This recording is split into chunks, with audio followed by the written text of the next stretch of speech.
All right, so the kids and I are going to make some ice cream in a bag. We are so excited. This is super simple. All you need is some sugar, some rock salt or kosher salt, something coarse, vanilla extract, some baggies, some ice, and some heavy whipping cream. So I'm so excited to try this. Let's get started.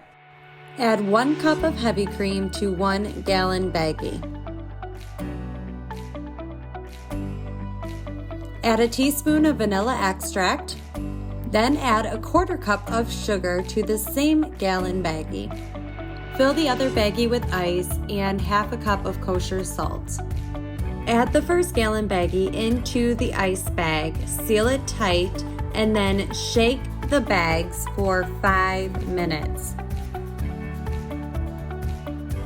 You may need help on this part. Your hands may get a little chilly.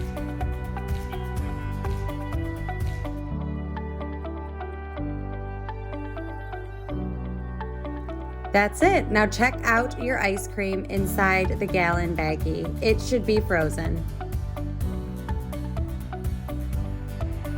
Add sprinkles, strawberry or chocolate fudge, and enjoy.